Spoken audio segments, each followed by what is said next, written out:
WCPO 9 on your side. From WCPO 9 on your side, it's a new day with your host, Mona Morrow. Good morning, and thanks for joining us today. Coming up on today's show, we will have an open discussion about domestic violence and where people can get help. Plus, last month, we met JDRF's youth ambassador. She was adorable. Well, today, we will meet an adult who was diagnosed with type 1 diabetes. But first, Tom Jordan is here with an organization whose mission is to stop bullying. Thank you, Mona. And with us today on New Day, we have with us DeAnn Jones, who's here representing We Need Heroes. Correct. Is that correct? And also promoting, coming up in a couple of weeks, the anti-bullying convention. Yes. In light of how bullying has made the news here in recent last couple of years. This Yes. is really timely. Can you tell us a little bit about the convention, what we can expect? Well, at the convention, we're going to have a whole bunch of workshops for people to attend and learn more information. Then we're going to have vendor exhibitors giving out more information. And then along with that, we're going to have, like in our special events area, we're going to have a children heroic fashion show, and then we're going to have a school jam, which is more like a talent show, and then also our dance frenzy, which is a bunch of youth dancing and things of that nature. And majority of all the kids either been bullied or have have witnessed bullying. Now, I want to ask you a question. Did they want to come out on their own and kind of participate, or were they sought out? Did you specifically seek out these kids to participate that had been bullied? Well, we kind of like promoted in different areas, and it's been a bunch of parents who was like, oh, my child's been bullied. How can we be a part of that? Or, even youth came up to us saying, like, I've been bullied, like, I would like to speak about it, or I would like to do things about that. So, like, really kind of flowed into us. So. Okay. We were talking beforehand, and when I was growing up, I guess it could be categorized as bullying. I never thought about it. We was just picked on, but I guess it was bullying. Can you define and give us some examples of what we consider bullying? There's so many ways you can be bullied. You have like verbal bullying, when people call you names and call you out and things like that.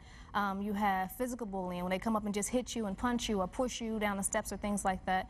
Cyberbullying, that's a major one. That's like online. That's really major. And you have some people, they're coming out their shell. There's transgenders. Yes. They get bullied a lot. Yes. Like, oh, you're not really this, you're that, and so it's just so much out there.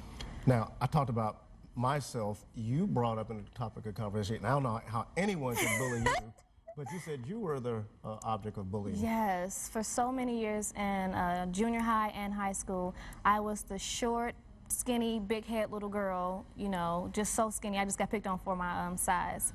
And then as I start trying to do different things, they picked on me. Oh, you can't model, or you can't do this, you can't do that, and just teased me. Like, I would ride the bus to school, and everyone sit in the back of the bus. I sit up front reading a book, and they would call me names, talk about my clothes. I mean, they made me feel so low. I went through a lot of depression with it. Wow, and we talked about that. The effect that this can really have some long-term psychological effects on children. Yes. What advice would you give first to a child that's being bullied? Let's deal with that first. To a child that's being bullied and having gone through that yourself, what would you say to a child being bullied? For a child that's being bullied, I would definitely say go seek a counselor. If you're in school, there's plenty of counselors out there. You have hotlines and things like that. It's a lot of people out there that's there to talk to you, and they'll find a lot of that also at our event on May 16th. Now, I'm going to back up. Now, put your parents on blast. Were your parents aware of you being bullied? Did you share that with them? No. I hid it. I hid it from my parents, yes. Wow. Yeah. Does that happen a lot with children? They don't share that with They don't, because you feel like no one cares or no one will understand, and that you did something wrong yourself to be put in that situation. Okay. So that's one thing I do regret. I wish I did open up and tell my family. So. Wow. Now, what would you do as a parent of a child who's doing the bullying if you found out that was going on? Of a child that's doing the bullying, if I was a parent of a child that's doing the bullying, first I would definitely give advice saying, hey, take the, oh, my child wouldn't do that. Take that thought out, first off, and then find out what has changed in your child's life. Like what's giving them that emotional change, like what's making them so angry. Find out what the angry part, and then let them know and inform them on how bullying can affect other people. Make it hit home so that child can understand, because you can talk to a child till you're blue in the face and they won't get it, but if you make it hit home, they'll understand a little bit better and they know what they're doing. Okay, so the anti-bullying, backtrack, the anti-bully convention, May 16th at the Duke Energy Convention Center. Correct. Correct, and the time is from 11:30 a.m. to 8:30. 8:30 p.m. Correct. All right. It's an all-day event. All-day event, and if someone needs more information, they can log on to weneedheroes.org. Yes. weneedheroes.org. In your mind, has even with the awareness of bullying, has it helped to curtail the bullying that we've been hearing about, or is it still an increase I going really on? feel, after doing some research and things, bullying is really on the rise, especially with our youth, our kids and our teenagers, especially with cyberbullying. I feel like that's the worst because they have so much access to online. You know, a child, they're going to see their phone like every hour. They're not going to put their phone down. So they have so many access to these social media sites, and they feel they're untouchable. You know, they feel like, I'm online, you can't touch me, I can say whatever I want and get away with it. But they don't understand, once you put something online, it's there for life. Even if you delete it as soon as you post it, someone done screenshotted it or sent it somewhere else. So I think it's really on the rise. So we're trying to put a hold to that. Now, we didn't discuss this beforehand. Now, I am approaching 50 years old, and I have become to the realization I have been bullied. What do I do now?